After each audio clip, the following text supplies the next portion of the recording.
Баршаңызға сәлем, гүлдер әлемі каналына қош келдіңіздер. Мінекей тағына бір гүлді кешегі ауырған гүлдермен бірге түскен. Енді бұл гүлдің мен атын да білмей тұрмын. Сіздер білсеңіздер комментарияға жаза кетіңіздер. Қазір сіздерге тамырын ашып, жағдайының бәрін көрсетемін. Астына мынандай шабдалының персиктің несін қойған ғой, енді өніп кетсе көрерміз деген ау деймін соған қарағанда. Мінекей каналға тіркеліңіздер, лайк басыңыздар, комментария жазыңыздар. Бұл байқұста тамыр да жоқ екен. Мына бір кішкене бір ғана тамыр бар екен, қалған тамырлардың бәрі шіріп кеткен.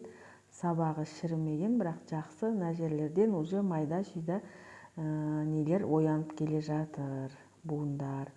Бұл енді сабақ болып шыға ма, или жапырақ болып шыға ма, мен білмеймін.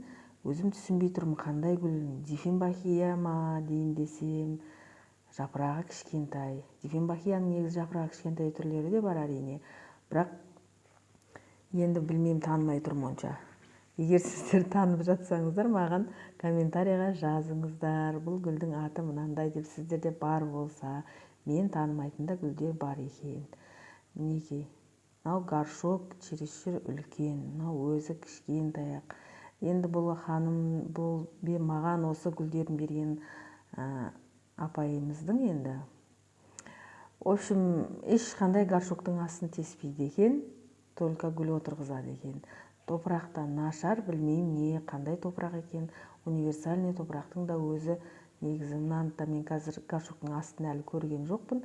Аударсам қазір бәрі төгілетін болды енді. Амал жоқ енді. Сіздерге көрсетейін, мінекей, пожалуйста, бұның да асты тесілмеген екен. Горшок жаңа, соған қарағанда жақында отырғызған. Бірақ айналасына қарасаңыздар, горшоктың бұда да сондай накип бар. Видимо, колонканың суын пайдаланады. Негізінде бір-екі рет барған, мен ол бір несіне барғанымда гүлдері әдемі болып өсіп тұратын тұғын. Енді последний онша қарай алмай жатырмын, жөндеп өспей жатыр. Бәрін сорттап, реттеп берші деді. Мен де жарайды деп өзіме алып келіп үйге бәрін ашып, сорттайтын сорттап, қырқатын қырқып, бәрін емдейтін емдеп видеоға түсіріп жатырмын. Мінекей. Енді бұны суға салып тамырлатам енді. Қайттан топыраққа тығып қойсам да тамырлайды ау, себебі мына буындардан тамыр шығады. Көрініп тұр ол тамыр шығатынын. Бірақ мына жапырағы біреу ақ, содан қандай гүл екенін танымай тұрмын менде. Негізінде стендапсыз гүлімді тамырлатып, кесіп, тамырлатып, көбейту жолымен видеосын осы каналыма салғанмын. Сол жерден көрсеңіздер болады. Енді мен бұны қазір отырғызып, видеосын салатын боламын. Енді соның отчеты тамырлады. Негізі стендапсыздар өте жақсы тез тамырлайды. Бұлар қысы, жазы болсын тамырлай береді.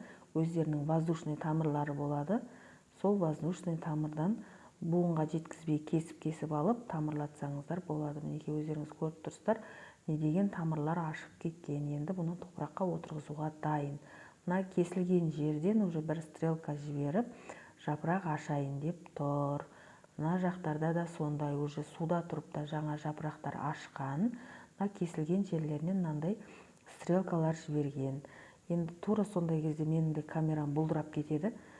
Мына жерден жаңа жапырақ ашқан. Негізінде өте андай қарапайым гүл, қатты күтімді қажет етпейді.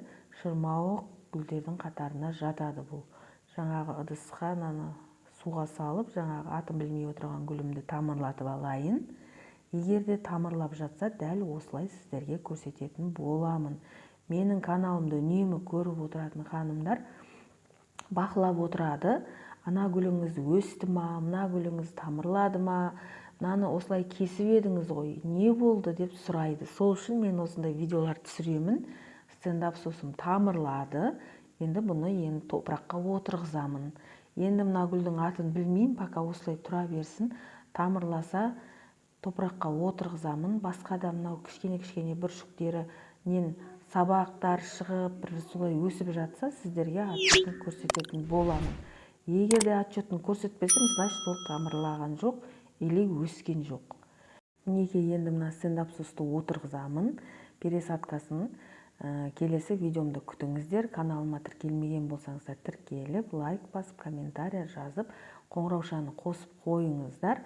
Егер де туған туысқандарыңыз болса, гүл өсіруді жақсы көретін, видеоны таратсаңыздар, менің каналымның ссылкасын таратсаңыздар болады.